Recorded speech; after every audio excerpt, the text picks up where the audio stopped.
बात करेंगे क्लास 6 का लेसन 6। इससे पहले मैं क्लास 6 के 5 लेसन अपलोड कर चुका हूं, हमारे चैनल पे पड़े हुए हैं। और आपको बता दूं उन वीडियोस पे करीब करीब 10,000, 5,000, 6,000 ऐसे व्यूज़ भी हैं। काफ़ी लोगों ने आपने पसंद किया, धन्यवाद।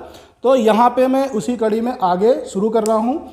अन्य वीडियो के जो लिंक है वो मैं डिस्क्रिप्शन बॉक्स में दे दूँगा, लेसन 1 से 5 तक की, वो आप वहाँ से देख लीजिएगा। 6 से हम लोग शुरू कर रहे हैं। लेसन को हम 2 पार्टों में करेंगे, क्योंकि वीडियो ज़्यादा बड़ा हो जाएगा तो फिर एक वीडियो में समझ पाना थोड़ा दिक्कत हो जाती है। तो वीडियो को 2 पार्ट में करेंगे और थर्ड पार्ट में हम इसके जो है सारे क्वेश्चन आंसर आपको कराएंगे। तो ये लेसन जो है इसका नाम है जीव जगत। तो जीव जगत में, जैसे जीव जगत का मतलब होता है जो हमारे परिवेश में जितनी भी चीज़ें हमको दिखती हैं, ठीक है, चलते फिरते उठते बैठते जो भी चीज़ें आपको दिख रही हैं, ये सारी चीज़ें हमारे जीव जगत में आती हैं, जिनको हम अपने आंखों से देख सकते हैं। अब अगर हम उन जीव जगत की चीज़ों को डिवाइड करें तो इनको हम 2 पार्टों में डिवाइड कर सकते हैं। पहला हम देख सकते हैं सजीव, दूसरा देख सकते हैं निर्जीव। जिनके अंदर कुछ लक्षण होते हैं, जिनकी हम लोग पहचान करेंगे कि निर्जीव क्या होता है, सजीव क्या होता है। जैसे ये बोर्ड है, ये हमारा जो है निर्जीव है और मैं सजीव हूँ। तो हम दोनों के बीच में अगर पहचान करना हो तो कैसे पहचानेंगे? देखिए, मैं चल सकता हूँ लेकिन बोर्ड ये चल नहीं सकता है। मैं खा सकता हूँ, बोर्ड ये खा नहीं सकता, ठीक है। मेरे अंदर कुछ क्रियाएं होती हैं, वो इसके अंदर नहीं हो सकती। तो इस तरीके से कुछ इनके पहचान और इनके लक्षण होते हैं, जिनके माध्यम से हम इनको पहचान सकते हैं कि सजीव क्या होता है और निर्जीव क्या होता है। तो सजीव निर्जीव आपको कक्षा 5 में बताया जा चुका है, इसलिए यहाँ पे हम लोग इस पर ज़्यादा डिस्कस नहीं करेंगे। बस इतना समझ लीजिए, जिनके अंदर प्रजनन होता है, जो अपनी जैसी संतानें उत्पन्न कर सकते हैं, चल सकते हैं, खा पी सकते हैं, वो सारे आपके सजीव होते हैं। और जितनी आपका पहाड़ हो गया और आपके ये हो गए जो बिल्डिंग हो गई, कार हो गई, ठीक है। अब आप कह सकते हैं कार तो चल सकती है, कार चल सकती है लेकिन अपना भोजन वो खुद नहीं ले सकती है, ठीक है। उनके अंदर ग्रोथ नहीं होती है। अभी हम बताएंगे, यहाँ पे देखिए सजीवों के लक्षण हैं, इनके आधार पे हम लोग इसको डिवाइड करेंगे कि ये सजीवों के अंदर लक्षण होते हैं जो निर्जीव में नहीं होते हैं। जैसे पोषण का मतलब होता है भोजन ग्रहण करना। उसके बाद श्वसन होता है। श्वसन यानी कि जो हम अपने भोजन को लेने के बाद उसको पचाने की क्रिया होती है, उसको श्वसन कहते हैं। उसके बाद फिर उत्सर्जन, जो भी हम लोग लेते हैं उसको फिर उत्सर्जित करते हैं, निकालते हैं अपने शरीर से। जो वेस्ट चीज़ें होती हैं उनको शरीर के माध्यम शरीर के बाहर निकाल देना उत्सर्जन कहलाता है। फिर संवेदनशीलता, वृद्धि, प्रजनन और एक जीवन अवधि होती है। तो ये सारी चीज़ें आपके सजीव के लक्षणों में आती हैं। अंत में हम लोग इन दोनों के अंदर डिफरेंस जो होगा उस पर भी बात करेंगे। उसका एक चार्ट मैं आपको उपलब्ध करा दूंगा, उसमें दोनों का अलग अलग डिवाइड कर दूंगा, कैसे कैसे इसको डिफ्रेंशिएट करना है। चलिए अब हम लोग बात कर लेते हैं सजीवों के जो ये लक्षण होते हैं, इसी के बारे में हम लोग बात करेंगे स्टेप बाय स्टेप, एक एक पॉइंट को लेके। पूरे हम लोग यहाँ पे 7 पॉइंट है, इनको डिस्कस करेंगे। इस पर जो प्रश्न पूछे जा सकते हैं, आपकी परीक्षा में प्रश्न पूछे जा सकते हैं, या आप जैसे तैयारी कर रहे हैं तो उस पर भी प्रश्न पूछे जा सकते हैं, वो भी हम लोग इसमें कवर कर लेंगे। तो ये 6 क्लास के लेवल का जो है उसको हम लोग कवर करने का प्रयास करेंगे। तो पहला पॉइंट है पोषण। तो जैसे ही हम लोग बात करते हैं पोषण की, तो पोषण में देखिए, पोषण का सीधा सा अर्थ होता है हम अपने शरीर की गतिविधियों को चलाने के लिए, अपने शरीर के जो हम दिन भर जो काम करते हैं उस काम को करने के लिए जो हमें ऊर्जा चाहिए, एनर्जी चाहिए, वो हमें बाहर से लेनी पड़ती है।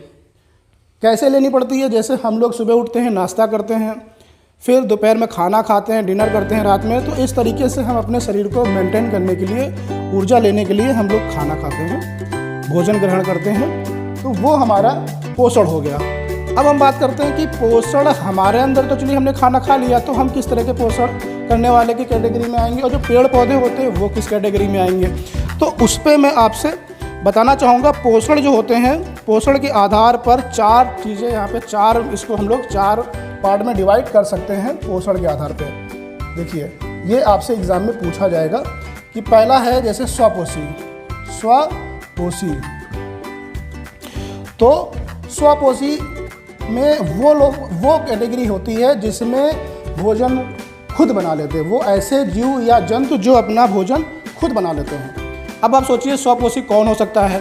तो आपने देखा होगा जो हमारे हरे पौधे होते हैं, यानी कि जो भी पौधे होते हैं, ये अपना भोजन खुद बना लेते हैं फोटोसिंथेसिस के माध्यम से। प्रकाश संश्लेषण की क्रिया कक्षा 5 में ही स्टार्ट हो जाती है। आपने प्रकाश संश्लेषण के बारे में पढ़ा होगा। इसमें क्या होता है, इसमें जो हम लोग कार्बन डाइऑक्साइड छोड़ते हैं, ये कार्बन डाइऑक्साइड ये पेड़ पौधे ले लेते हैं, ठीक है। और जल का सूत्र आपको पता है, H2O होता है।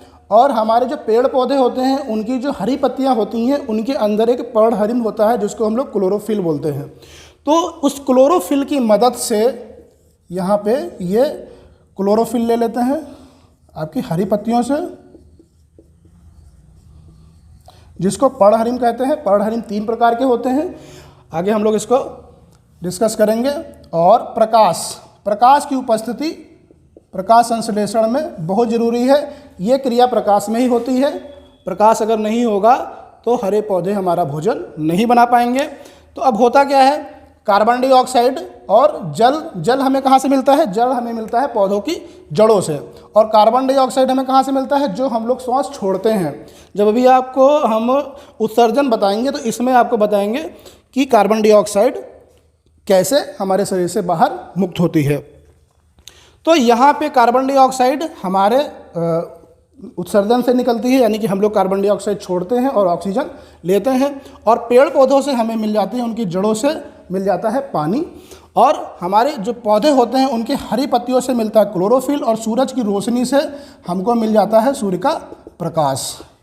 तो ये सूर्य का प्रकाश जैसे ही हरी पत्तियों पे गिरता है, ये मान लीजिए हरी पत्तियां हैं हमारी, ठीक है, ग्रीन लीव्स हैं। अब इनके अंदर देखे होंगे इस तरीके से रंध्र बने रहते हैं, स्टोमेटा जिनको बोलते हैं। इनके ऊपर ही ये क्रिया होती है प्रकाश की उपस्थिति में। अब जैसे ये प्रकाश की किरणें इसके ऊपर गिरेंगी तो बनता क्या है उसको भी देख लीजिए। इसमें जो है आपका ग्लूकोज बनता है।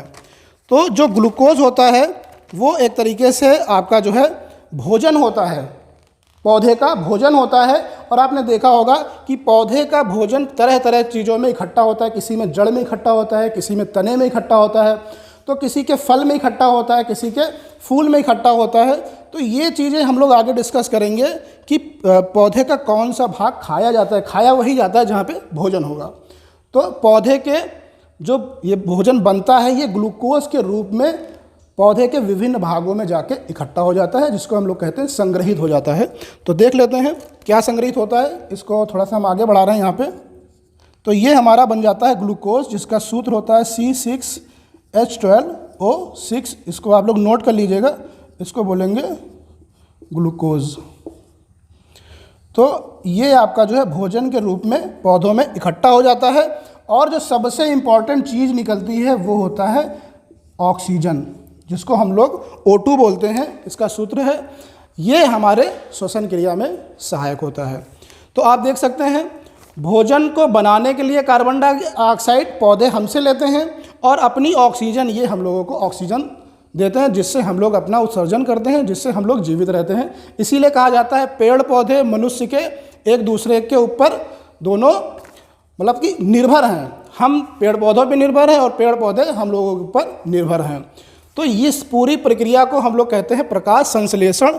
इसको अब हम लोग संतुलित कर लेते हैं। देखिए यहाँ पे C6 कर देंगे, C कार्बन के 6 और हाइड्रोजन के भी जल के भी 6 अणु कर देंगे। और इस तरीके से ये आपके 6 अणु ऑक्सीजन के बन जाएंगे। इसको कहते हैं संतुलित करना। इसको भी समझ लीजिए कैसे संतुलित करते हैं। यहाँ पे जितने देखिए तराजू के 2 हिस्से होते हैं और आपको पता है जब कोई चीज़ तौली जाती है तो दोनों तरफ बैलेंस होना चाहिए। तो ठीक उसी तरीके से रासायनिक क्रिया में हम लोग करते हैं। हमारे समझ लीजिए तराजू के 2 पहलू हैं। एक पहलू हमारा ये है, ये वाला पहले वाला, ठीक है, और दूसरा पहलू हमारा ये है। तो तराजू के दोनों हिस्से बराबर होने चाहिए। जितना वेट यहाँ होना चाहिए, जितने कण यहाँ होने चाहिए, उतने ही कण यहाँ होने चाहिए। इसी को हम लोग संतुलित अभिक्रिया कहते हैं रसायन विज्ञान में। ये आगे आप लोग जब रसायन विज्ञान पढ़ेंगे तो उसमें ये आपको बताया जाएगा। हालांकि हम अपने बच्चों को पहले से ही बता देते कैसे संतुलित करना है। तो यहाँ पे देखिए आपके पास संतुलित करने के लिए अब जब यहाँ पे 6 हमारे पास 6 है तो यहाँ पे हमने C को 6 कर दिया, तो ये देखिए हमारा बराबर हो गया, ये बराबर हो गया। अब हमारा O कितना हो गया, देखिए यहाँ पे जो संख्या होती है उसको इससे गुणा कर देते हैं, तो 6 दूना 12, यानी कि O हमारे पास कितना है 12 है, और यहाँ पे हमारे पास 6 है, 12 6 18 O हमारे पास है। ठीक है, तो अब आपको देखिए यहाँ पे 6 हो गए और ये 6 दूना 12, तो 12 और 6 हमारे पास 18 O यहाँ भी हो गए, 18 O यहाँ हो गए। इसी तरीके से 6 देखिए यहाँ पे H है और यहाँ पे आपके पास 6H, सॉरी यहाँ पे 2 है, तो 6 दूना 12 H यहाँ पे है, 12 H यहाँ पे है, तो H आपके कितने हो गए 12। ठीक है, तो इसी तरीके से हम पूरी प्रक्रिया को संतुलित कर लेंगे। इस प्रक्रिया को हम लोग कहते हैं प्रकाश संश्लेषण। आप लोग ये कक्षा 5 में पढ़ चुके होंगे, प्रकाश संश्लेषण।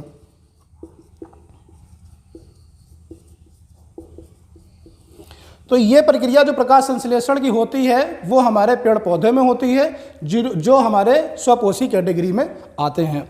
तो अगर ये समझ में आ गया हो तो हम लोग आगे बढ़ते हैं। चलिए अगला देख लेते हैं। अगला जो कैटेगरी होती है वो होती है, एक तो ये हो गए स्वपोषी, ठीक है, दूसरे आते हैं हमारे शाकाहारी। तो जो दूसरी कैटेगरी हो गई वो हो गई शाकाहारी। अब इसके उदाहरण आप लिख लीजिए, इसके उदाहरण में आपके पेड़ पौधे आ जाएंगे, पेड़ पौधे, स्वपोषी में आपके पेड़ पौधे हो गए। अब दूसरी हम लोग बात करते हैं दूसरे पॉइंट की, तो दूसरा आ जाएगा शाकाहारी। शाकाहारी का मतलब होता है जो स्वपोषी को खाते हैं। स्वपोषी मतलब पेड़ पौधों को खाते हैं।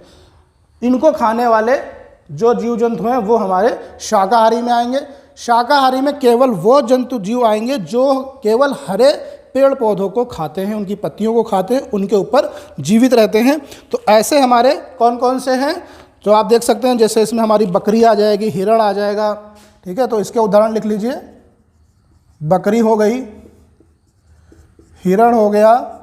ठीक है, तो ये सब हमारे जो शाकाहारी है, गाय भैंस ये सब हमारे शाकाहारी हैं, वो केवल पेड़ पौधों की हरी पत्तियों पे ही डिपेंड होते हैं। अब एक तीसरी कैटेगरी होती है, चलिए उसको देख लेते हैं। तीसरी जो कैटेगरी है वो है आपकी मांसाहारी।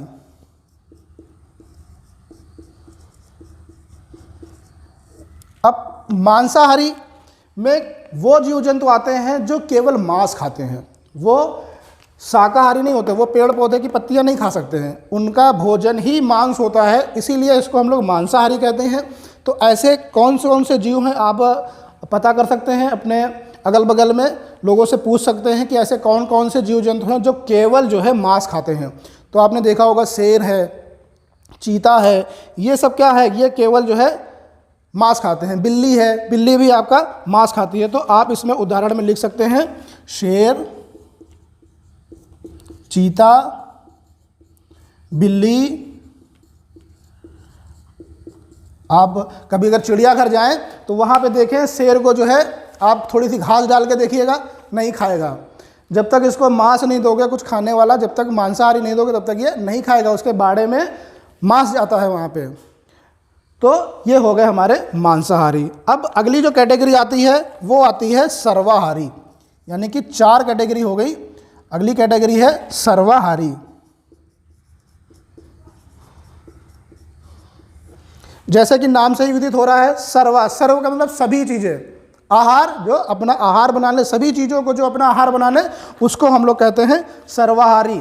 अब जैसे मनुष्य है, मनुष्य तो सभी कुछ खा लेता है, पेड़ पौधे से लेकर जीव जंतु तक की सब खा लेता है, तो इसलिए मनुष्य हो गया सर्वाहारी। सबसे बढ़िया एग्जाम्पल मनुष्य ही है इसमें। इसके अलावा आपका जो है कॉकरोच भी आता है, कॉकरोच भी सब खा लेता है। बाकी आप लोग अपना लिख लीजिएगा। और तो हम लोग बात कर रहे थे पोषण पे, एक बार रिपीट कर लेते हैं। पोषण में हमने देखा 4 कैटेगरी होती हैं। 4 कैटेगरी में हमारा एक होता है स्वपोषी। स्वपोषी वो होते हैं जो अपना भोजन खुद बना लेते हैं, जिनको हम लोग पेड़ पौधों के रूप में जान सकते हैं। इसके अंदर जो मुख्य क्रिया होती है वो होती है प्रकाश संश्लेषण, जिसमें आपका कार्बन डाइऑक्साइड, हाइड्रोजन मिल के प्रकाश की उपस्थिति में हरे पौधों के क्लोरोफिल पर्णहरिम के द्वारा ग्लूकोज का निर्माण करते हैं, जो भोजन के रूप में पौधे के विभिन्न भागों में संग्रहित हो जाता है। और इसमें सबसे महत्वपूर्ण गैस जो निकलती है, जिसको हम लोग कहते हैं ऑक्सीजन, जो मनुष्यों के श्वसन में और चीज़ों को जलाने के लिए बहुत ही सहायक होता है। अब यहाँ पे देखिए 2 प्रश्न बनते हैं। एक तो ये प्रकाश संश्लेषण से बनेगा, दूसरा कार्बन डाइऑक्साइड है। तो कार्बन डाइऑक्साइड आपको बता दें आग बुझाने के लिए काम आती है। जो आग बुझाने के यंत्र होते हैं उनके अंदर जो आपका जो है सल्फ्यूरिक अम्ल डाला जाता है, तो वहाँ पे जब उसको फोड़ा जाता है तो वहाँ पे कार्बन डाइऑक्साइड ही बनती है और उसके अंदर एक झाग बन के, ये झाग के साथ ही निकलती है कार्बन डाइऑक्साइड। तो ये आग बुझाने के काम भी आती है। तो इसका काम आग बुझाना होता है और इसका काम आग लगाना होता है। दोनों अलग अलग हैं, ये समझ लेना। ये आग बुझाने के काम आता है तो ये आग लगाने के काम आता है। इसको भी आगे हम लोग बात करेंगे जब उत्सर्जन, यहाँ पे पाचन पढ़ेंगे तब उसमें हम लोग इसको पढ़ेंगे आगे। तो मेरे ख्याल से आपको पोषण समझ में आ गया होगा। अगर कोई प्रश्न रहता है, अगर कोई क्वेरी रहती है तो कमेंट बॉक्स में लिखिए, मैं प्रयास करूँगा उनका जवाब देने का। अब हम इसको रफ करके बात करते हैं आगे श्वसन की। वहाँ पर पॉज करने का एक होगा, जहाँ पे 2 लाइन बनी हुई है उसको दबा दीजिए पोस्ट। तो ये हो गया हमारा पोषण, कंप्लीट हो गया। आई होप आपको समझ में आ गया होगा। अब हम लोग बात करते हैं श्वसन की। श्वसन जो होता है वो हमारा जो है सभी जीवों में और पौधों में होता है। श्वसन में होता क्या है? मुख्यतः श्वसन में ऑक्सीजन लेना होता है और कार्बन डाइऑक्साइड छोड़ना होता है, लेकिन ये सिर्फ मनुष्यों में होता है। जबकि आपने देखा अभी जब हम पौधों में प्रकाश संश्लेषण की क्रिया में हम लोग देख रहे थे, वो लोग कार्बन डाइऑक्साइड लेते हैं और ऑक्सीजन छोड़ते हैं। तो जस्ट इसका अपोजिट होता है श्वसन में। मनुष्य लोग ऑक्सीजन लेते हैं और पौधे जो है कार्बन डाइऑक्साइड लेते हैं। तो हम कह सकते हैं मनुष्य अपने श्वसन में ऑक्सीजन लेता है, ठीक है, ये अंदर गई, और कार्बन डाइऑक्साइड ये बाहर छोड़ता है। तो ये होता है मनुष्य के मामले में। और यहीं पे अगर हम बात करें पेड़ पौधों के बारे में, तो ये इसका जस्ट उल्टा हो जाएगा। पेड़ पौधों में कार्बन डाइऑक्साइड अंदर आएगी और ऑक्सीजन आपकी बाहर जाएगी। तो इस तरीके से आप इसको याद रखिएगा। अब श्वसन में होता क्या है? श्वसन में जैसे कि आपको पता है जो हमारा वायुमंडल है, वायुमंडल में हमारा जो है जो वायु होता है, आपको पता है वायु जो है, मान लीजिए ये हम 1 kg वायु ले लें, 1 किलो वायु है, तो इस वायु के अंदर आपको पता है 78% हमारा नाइट्रोजन होता है। 78% आपका नाइट्रोजन हो गया ये, और इसमें 21% आपका जो है ये वाला हिस्सा जो होता है ये होता है आपका ऑक्सीजन। बाकी में आपकी अदर गैसें और कार्बन डाइऑक्साइड होता है। तो अब देखिए जो नाइट्रोजन होता है, ठीक है, इसकी हमें श्वसन में आवश्यकता नहीं होती है। तो अब हमें क्या करना है? केवल इस 21% की ऑक्सीजन को ही तो लेना है। अब इसको लेने का जो काम होता है वो हमारे शरीर के अंग करते हैं। जैसे फेफड़ों के माध्यम से ऑक्सीजन हमारे शरीर में, नाक के माध्यम से होते हुए ऑक्सीजन हमारे शरीर में आती है, तो वहाँ पे फेफड़े इसको एब्जॉर्ब करते हैं। उसमें जो ज़रूरत वाली चीज़ होती है, जैसे ऑक्सीजन है, इसमें 21%, बाकी ये जो आपकी 78% और अदर जो गैसें होती हैं वो आपकी बाहर निकाल दी जाती हैं। इसको ये लेके क्या करता है? इसको साफ करता है, प्योरीफाई करता है। प्योरीफाई करने के बाद ये हमारे जो है हृदय के माध्यम से पंप होके हमारे पूरे शरीर में डिवाइड होता है। तो इसको हम लोग बात करेंगे जब हृदय पढ़ेंगे, वहाँ पे इसका पूरा हम लोग डिस्क्राइब करेंगे अच्छे से कि इसको कैसे ये पूरे शरीर में डिस्ट्रीब्यूट होता है, क्या इसका काम होता है, कैसे इसका पूरा स्टेप बाय स्टेप हम लोग वहाँ पे बात करेंगे। यहाँ वीडियो लंबा हो जाएगा, तो बस इतना समझ लीजिए कि ये हमारे शरीर में फेफड़ों के माध्यम से जाके प्यूरीफाई होके फिर वहाँ पे इसका जो है ऑक्सीकरण होता है। ये शरीर में पहुँच के हमारे जो भोजन हम लोग खाते हैं, ठीक है, जो हमने पोषण लिया, मान लीजिए हमने दाल चावल सब्जी खाया, ठीक है, तो ये हमारे शरीर के अंदर गया। अब हमने जो ऑक्सीजन ली, और हमने पहले कहा था जो ऑक्सीजन होती है वो जलाने का काम करती है। जलाने का मतलब जलन, ऑक्सीकरण करना। तो ये शरीर में हमारे जो होती है, जो हमारी सेल्स होती हैं उनमें मिल के इसको पचाने का काम करता है, इसको ऑक्सीडाइज करने का काम करता है, इसको तोड़ता है। तोड़ के फिर इसमें कुछ शरीर की क्रियाएँ होती हैं जिसमें पाचन, रस और सब चीज़ें इसके अंदर एंजाइम्स और वो सब मिल के एक इसका पूरा तरीका शुरू होता है। तो अब ये क्या होता है, फिर इसमें ये ऑक्सीकरण करता है और ये हमारे भोजन को तोड़ देता है और उसको पचा देता है। अब जीवों में जो ये पचाने की क्रिया होती है ये अलग अलग अंगों में होती है, जैसे श्वसन की क्रिया, हम लोग श्वसन की बात कर रहे हैं। तो श्वसन की जो क्रिया होती है सब पौधों में, जीव जंतुओं में, सब में अलग अलग होती है। जैसे हम लोगों के अंदर जो श्वसन होता है वो फेफड़ों के द्वारा होता है, मछलियों में जो श्वसन होता है वो गलफड़ों के माध्यम से होता है, और जो पेड़ पौधे होते हैं उनके अंदर पर्णरंध्र होते हैं, पत्तियों के ऊपर छोटे छोटे छिद्र होते हैं, उनके माध्यम से ये श्वसन होता है। और आपने मेढक को देखा होगा, मेढक एक ऐसा जंतु है जो पृथ्वी पे भी रह सकता है और पानी पे भी रह सकता है। तो जब पृथ्वी पे रहता है मेढक तो उसका जो श्वसन चलता है वो फेफड़ों के माध्यम से होता है, लेकिन जब वो पानी के अंदर होता है तब उसका जो श्वसन क्रिया होती है वो त्वचा के माध्यम से होती है। तो ये आपके लिए एक जीके का प्रश्न भी इसमें इंक्लूड हो गया।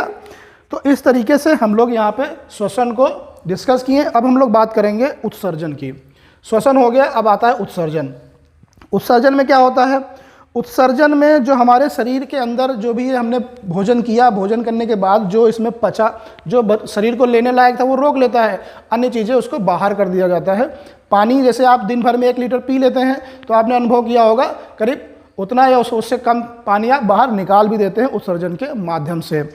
तो शरीर के अंदर जो बेकार पदार्थ होते हैं उसको निकालना ही उत्सर्जन कहलाता है। अब जंतुओं में जो उत्सर्जित पदार्थ होते हैं तो वो मल, मूत्र, पसीना, कार्बन डाइऑक्साइड, मल, मूत्र, पसीना और कार्बन डाइऑक्साइड, ये सब चीज़ें हमारे जो होते हैं उत्सर्जन पदार्थ हैं। इनको हम लोग शरीर से बाहर नहीं अगर निकालेंगे तो हम लोग बीमार पड़ जाएंगे। कभी भी अगर छोटा बच्चा है हंसता खेलता रहेगा तो डॉक्टर बोलेगा कुछ भी है, अगर आप उसको ले जाओगे तो सबसे पहले उससे पूछा जाएगा कि इसको लैट्रिन और टॉयलेट बराबर हो रहा है कि नहीं। अगर बच्चे को या किसी को भी अगर इन दोनों चीज़ों में दिक्कत हुई तो समझ लीजिए वो जहाँ जितना स्वस्थ दिख रहा हो उसको कुछ ना कुछ दिक्कत हो ही जाएगी। तो ये ज़रूरी है, उत्सर्जन होना बहुत ज़रूरी है। ऐसे ही कार्बन डाइऑक्साइड निकलना भी बहुत ज़रूरी है। अब आप ऑक्सीजन ले लीजिए और नाक मुंह बंद कर लीजिए अपना, देखिए कितनी देर आप रह पाएंगे। आपका 1 मिनट भी रहना मुश्किल हो जाएगा अगर आपने कार्बन डाइऑक्साइड को बाहर नहीं निकाला। बाहर निकाला मतलब उत्सर्जन नहीं किया। पसीना, शरीर में पसीना भी निकलना बहुत ज़रूरी है। आपने देखा होगा कि हमें गर्मियों में अक्सर पसीना निकलता रहता है, तो वो भी बहुत ज़रूरी है क्योंकि वो शरीर में जो पानी गया है वो अपना काम कर चुका है, उसमें जो मिनरल्स और जो भी चीज़ें लेनी थी शरीर ने ले लिया। अब जो वेस्टेज बचा है उसको बाहर निकालना बहुत ज़रूरी हो जाता है। तो इसी तरीके से ये तो हमारे हो गए मनुष्य के, लेकिन पेड़ पौधों में भी ये प्रक्रिया होती है। अब पेड़ पौधे अपना उत्सर्जित जो पदार्थ निकालते हैं वो क्या हो सकता है, आपने देखा होगा नीम का पेड़ गांव में रहता है, अगर आपने उसमें देखा होगा छोटा सा कट कहीं लग जाता है या कुछ दिन के बाद वहाँ पे कुछ ऐसे गुम्बद टाइप का पड़ जाता है तो वहाँ से एक पदार्थ निकलने लगता है, बहने लगता है, टपकने लगता है, जिसको हम लोग गोंद कहते हैं। बबूल में आपने देखा होगा गोंद निकलता है, ठीक है। इसके अलावा रेजिन होता है, रेजिन से आपका हींग बनता है। टैनिन होता है, टैनिन जिससे कत्था बनाया जाता है। तो ये कुछ पेड़ होते हैं जिनके माध्यम से निकलता है, ये हमारे पौधों के उत्सर्जी पदार्थ होते हैं। तो आप इसको लिख लीजिए। आपसे अगर कोई पूछे कि पौधों में, ये तो हो गए आपके मनुष्य में आपका मल मूत्र हो गया, कार्बन डाइऑक्साइड हो गया और आपका पसीना हो गया, ये आपके उत्सर्जी पदार्थ हैं।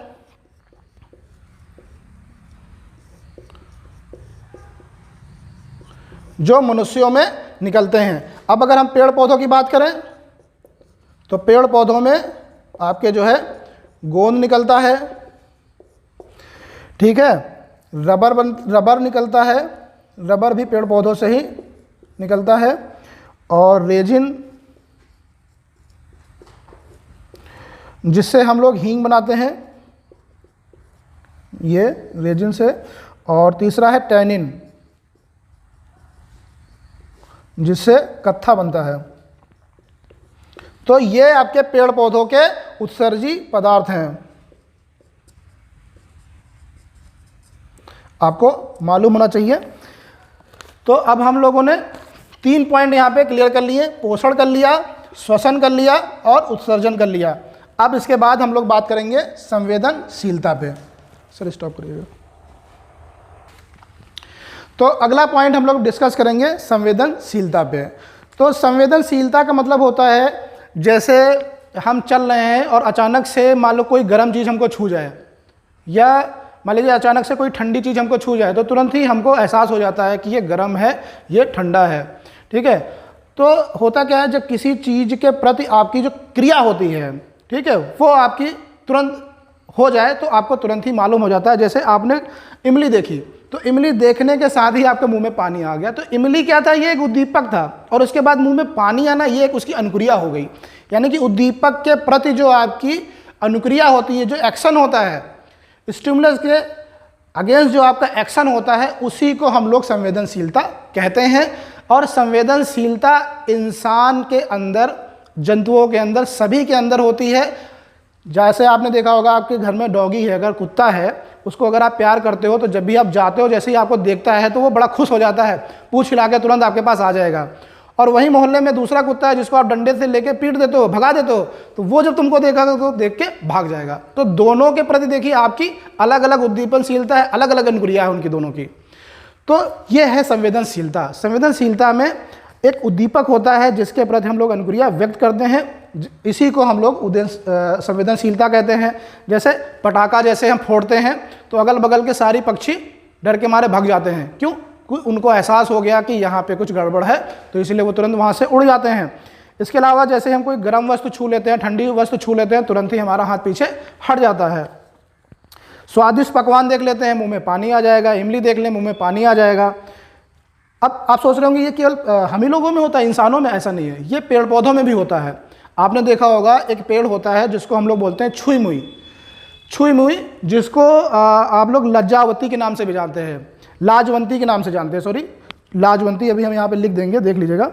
तो लाजवंती जो होता है, लाजवंती का पौधा ये पानी में पाया जाता है, तालाब के किनारे किनारे होता है। गांव के बच्चे ने इसको देखा होगा।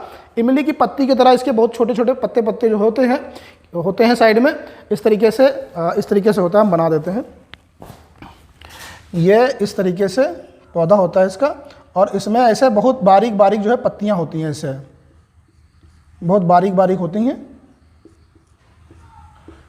और ये पूरे में ऐसे पत्तियां लगी रहती हैं, इस तरह से पूरे में पत्तियां लगी रहती हैं बहुत बारीक बारीक। अब जैसे ही आप इसको छुओगे, जैसे ही आपने छुआ इसको, ये तुरंत मुरझा जाती हैं।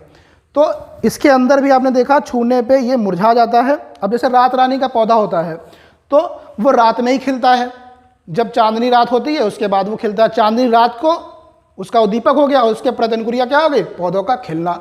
जैसे आपने सूरजमुखी का पौधा देखा होगा, जब सुबह सूरज निकलता है तब वो खिलता है।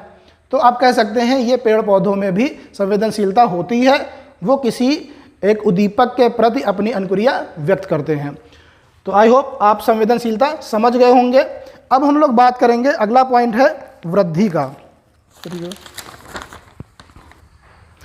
तो अगर हम लोग जीव उद्दीपन की बात करें तो जीव उद्दीपन में आपका स्पर्श, ताप, प्रकाश, ये चीज़ें आप नोट कर लीजिएगा। जीव उद्दीपन जो होता है आपसे पूछे जा सकते हैं।